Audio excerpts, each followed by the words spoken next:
હું શું કરું અહીંયા? તું જયભાઈની તો ખબર નથી, પણ મારી કોઈ ઓકાત નથી કે હું તમને જીવન કેમ જીવવું એ શીખવાડી શકું અથવા અમે લોકો તમને કહી શકીએ. પણ બહુ જ ગરીબ ઘરમાંથી જ્યાં 2 ટાઈમ ખાવાની તકલીફ હોય ત્યાંથી આજે તમારી સમક્ષ બહુ સરસ કપડાં જો મસ્ત પહેર્યા છે ને, એકદમ નવા જ સીવડાયા છે, હમણાં જ પહેરીને આવ્યો છું. દુનિયા જેને સુખ કહે છે, સમૃદ્ધિ કહે છે, બધું જ ઉપરવાળાએ મને આપ્યું છે. ખૂબ બધા પુસ્તકો વાંચ્યા, બહુ બધા સફળ લોકોને મળ્યો. હું કોઈ વક્તા નથી. મને યાદ છે કે જયભાઈ જ્યારે પાલનપુરમાં આવતા તેમને સાંભળવા માટે પડાપડી કરીને હું જતો, જ્યારે કોઈ મને ઓળખતું નહીં. પહેલેથી મને હા, એ તો પણ પાલનપુર તમે અમારા ટાઉન હોલમાં પણ આવેલા એક વખતે. એટલે સવાલ એ છે કે 5 વર્ષ પહેલા સંજય રાવલને ઘરમાં વાઇફ નથી સાંભળતી, અત્યારે 2 કરોડ લોકો સાંભળે છે.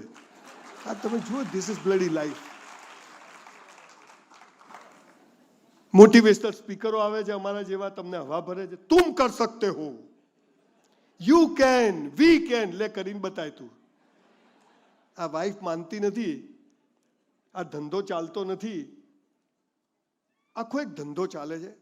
અને અમારા જેવા સ્પીકરો એમ સમજે છે કે અમે બહુ વિદ્વાન છીએ, હોશિયાર છીએ, તમે લોકોને ખબર નથી પડતી, અમે તમને સમજાવાય. પણ એવું છે નહીં. તમે લોકો છો તો અમે છીએ. અમે સારું નથી બોલતા, પણ તમે સારા છો એટલે તમને અમારી વાત ગમે છે. સીધો વિષય પર આવું છું કે જિંદગી જીવવા જેવી છે, જિંદગી જીવવી જોઈએ, આવું બધા જ કહે છે, પણ સાલું જીવાતું નથી. સવાર પડે 10 કરોડ વાળો ફોન કરે, પેમેન્ટ જોઈશે, કેવી રીતે જીવવાનું? હે, આ દુનિયામાં સૌથી વધુ શિખામણો અપાય છે અને સૌથી ઓછી લેવાય છે કે આપવા લેવા વાળા 2 સમજે કાં તો બીજા માટે જ બધા ઠોકે જ જાય છે. લે લે લે, તું લે ને થોડી. તકલીફ એ છે કે સાલું સ્કૂલ કોલેજોમાં ભણાવે છે ને, જીવનમાં કામ નથી આવતું, અને જીવનમાં સાલું જે કામ આવે સ્કૂલ કોલેજમાં ભણાવતા નથી. This is the biggest problem of the society. સાલા 100 રૂપિયાનો માલ 200 રૂપિયામાં વેચ્યો તો 100 રૂપિયા નફો થાય શીખવાડ્યું, પણ 100નો માલ 50માં ના વેચાય તો 3% વ્યાજે લેવા પડે તો. તાજમહેલ બતાવે પ્રેમનું પ્રતીક કે ભાઈ લાઈટો ચાલુ રાખજો, ભાઈ આ તો બબાલથી. હા, બરોબર.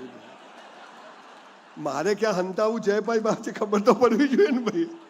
આ ક્યાં થિયેટર છે? અમે જોવા, તમે જોવા જેવા છો. હવે તો બધા હશે જ એકદમ ફૂલ ફર્સ્ટ ક્લાસ. આખો વિષય જુદો છે, આખી વાત જુદી છે, પણ આપણે એમ કહીએ કે માણસ મજામાં નથી. તો કેમ મજામાં નથી? બધાને મજામાં રહેવું છે, બધાને ખબર છે કે ખુશ રહેવું જોઈએ, પણ લગ્નમાં જાય 50 તોલા સોનું પહેરે ને તોય ફોટો સારો આવવો જોઈએ. તારો ભિખારી નહીં આવે કોઈ દિવસ એમ કે ફોટા સારા આવતા. કશું જ ખબર નથી. કેમ જન્મ્યા? રામ જાણે, આવી ગયા તો આવી ગયા, ખબર જ. સાહેબ, આપણે તમને 2 મહિના પહેલા ખબર હતી કે તમે બધા અહીં બેઠા હશો? જયભાઈ, મને ખબર નથી, જયભાઈને ખબર નથી, આપને ખબર, અહીં બેઠા છો, અહીં બેઠા છો, સાહેબ અહીં બેઠા છે, યુનિવર્સિટી સાહેબ. આ બધું જ કેવું ગોઠવાઈ ગયું ને, કેવા બધા ટક ટક કરતા અહીં બેસી ગયા. હે, મારી સીટ ક્યાં છે? 2 મહિના પહેલા ખબર હતી? બેઠા છો. હાલ આપણે મંદિર જતા અને કૂતરું બટકું ભરી જાય, આપણે બટકું ભરાવા ગયા હતા? અરે પ્રેમ આપણે કરીને લગ્ન બીજો કરી જાય. સાલું જુદું છે. There is a higher mathematics.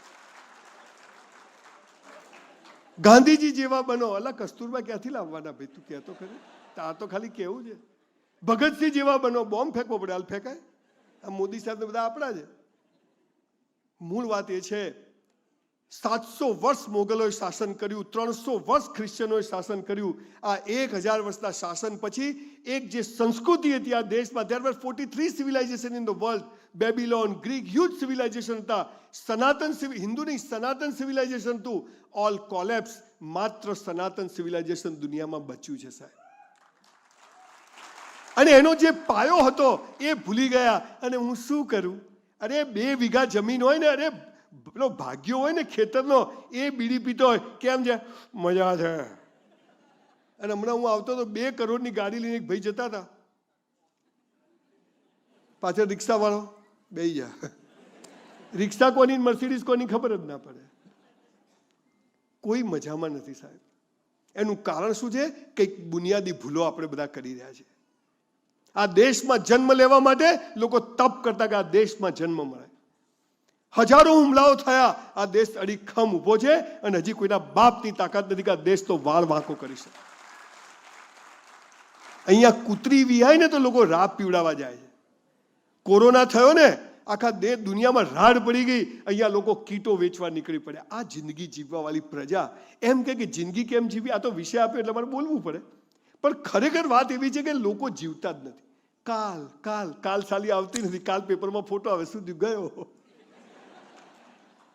સાહેબ આપણો તો એક જ ઉસૂલ છે. જ્યારે 400 રૂપિયામાં વેઇટરની job, I was literally waiter in a hotel for 3 years in my life. મોજ ચાલુ, કાલ આવતું હોય તો આજ આવે, પણ જીવવું તો વટથી જીવવું, મસ્ત જીવવું, ટોપ જીવવું, ટપ જીવવું. હમણાં હું ઓસ્ટ્રેલિયા જઈને આવ્યો તો મારા એક ફ્રેન્ડે એક પાર્સલ આપ્યું હતું, એના પપ્પાને આપવા ગયો ઊંઝા. હાઈવે ઉપર 700 વીઘા જમીન, બંગડીવાળી ગાડી, કાકા ખુરશીમાં બેઠેલા. મેં કીધું કાકા કેમ? હા ભાઈ મજામાં એકદમ. મેં કીધું કઈ તકલીફ? આ બાજુનું ખેતર લેવાઈ જાય તો સારું. મેં કીધું ડોહા મરી જાઓ હવે, કેટલું ભેગું કરશો? એ દિલ માગે મોર. માણસ મોટો ભિખારી થતો જ જાય. આપણે મુકેશભાઈ અને અનિલભાઈને રૂપિયા આપ્યા, ધીરુભાઈ આપણે બધા હાજર હતા, સરખા આપ્યા હતા. મુકેશભાઈ અનિલભાઈને હરખું આપ્યું હતું ને? મુકેશભાઈ જલસા જ, અનિલભાઈ હમણાં થોડી. અમિતાભ બચ્ચનનો છોકરો સુપરસ્ટાર થઈ જાય, મારો છોકરો ઘરમાં નથી બોલતો. સવાલ શું છે?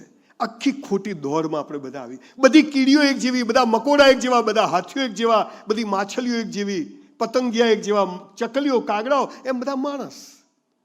ગીતાનો 4થો અધ્યાય એનો 13મો શ્લોક શું કહે છે? કૃષ્ણ ભગવાન કહે છે, મારા બાપાએ નથી કીધું. શું કહે છે કૃષ્ણ ભગવાન? કે મેં જન્મને આધારે નહીં, કર્મને આધારે જાતિઓ બનાવી છે. પણ 300 ધર્મ અને 3000 સંપ્રદાયો દિમાગની પથારી ફેરવી નાખી. ડુંગળી ખવાય ને બટાકા ના ખવાય, ચાલ્યું. મોહમ્મદ પૈગંબરે બિચારે એક ઇસ્લામની સ્થાપના કરી, ત્યાં 72 ફિરકા છે. દિલ હે કે માનતા નહીં, ચાલુ. અને આ નાત જાત ધર્મ સંપ્રદાયમાં વેચાઈ અને છેલ્લે ખૂણામાં માણસ એકલો ઉભો હોય છે, એનો પડછાયો એની સાથે નથી હોતો. કોઈ મરી જાય ને તો આપણે ફોન કરીએ, એટલે પેલો ગયો, તો આપણે શું કે કાઢે તો કહેજો, જાય નહીં કોઈ. આટલા નફટ લોકો આપણે થઈ ગયા. હું માર લાલીઓ, બસ કોઈ જોઈતું જ નથી. સાહેબ 1984માં મારું 12મું થયું. 12મું જ થયું સાહેબ. સાયન્સ રાખ્યું, બધું ડોક્ટર થઈ ગયું, ગરીબી દૂર થઈ જાય. સ્કૂલનો સૌથી હોશિયાર વિદ્યાર્થી, 100માંથી 20માં ને 20માંથી ટોપ 3માં હું આજે બધું આવડે છે. જયભાઈ, એને સોડિયમ, કે potassium, NH four H, hydrogen, Ag, silver, Hg, mercury, C group, Cl chloride, Br bromide, iodide, NO2 nitrate, Cl chloride, MnO four permanganate, બધું જ આવડે. Sine square theta, cos square theta, tan square. 35 વર્ષ થયા, 54% આયા. Check return. મરી જવું 1984માં મરી ગયો તો જ કોને બોલાવત? 1984માં બધું જ આવડતું હતું, બધી મહેનત કરી, સૌથી હોશિયાર વિદ્યાર્થી હતો, પેપર સરસ લખ્યા, પણ 54% કેમ આવ્યા? કે આજે 25/5 ભાવનગરમાં જયભાઈ સાથે મારે અહીંયા આવવાનું હતું, એટલે 54% આવ્યા. આપણા પ્લાન કરતા ઈશ્વરના પ્લાન મોટા હોય છે. મારી સાથે આવું કેમ થાય છે? જખ મારવા થાય છે. બોલ, માં તો નસીબ જ ફૂટેલા. તું ઢોલ છે ફૂટેલો આખો. જ્યારે જ્યારે જગત મને નડે છે, ત્યારે ત્યારે મારામાં મને કંઈક જડે છે. આ સાલી જીવન છે, આ ખબર જ નથી. અને એક વાત કહીને સીધી મારી વાત શરૂ કરું છું. અમને બહુ સમય ઓછો આપ્યો છે અને ઘણા બધા મિત્રો આગળ રાડ કરતા હતા. એમને 2 હાથ જોડીને કહું છું, દોસ્તો, આવા બધા પ્રોગ્રામ્સ કરવા એના માટે ઘણી બધી એફર્ટ, ઘણો બધો પ્રયત્ન જોઈએ. એટલે જે લોકો સ્પોન્સર છે અને એમના માટે આપણે જો 3 કલાકનો પ્રોગ્રામ હોય ને 1 કલાકના, તો આપણે નગુણા કહેવાય. ફરીથી એકવાર બધા સ્પોન્સર માટે એક જોરદાર તાળીઓ થઈ જાય.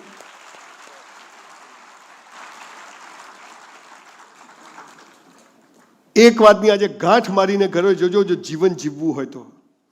તમે દુઃખી છો, તમે તકલીફમાં છો, તમારો ખરાબ સમય ચાલે છે, તમારી પથારી ફરી ગઈ છે, કદી કોઈને કહેતા નહીં.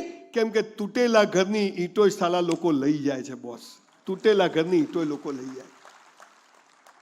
મારી પછી જયભાઈને બોલવાનું છે, પછી થોડા ક્વેશ્ચન આન્સરનું સેશન છે. એમ થોડુંક સરસ મજાનું તમારા માટે આ લોકોએ જે ઇવેન્ટવાળાએ બહુ સરસ આયોજન કર્યું છે.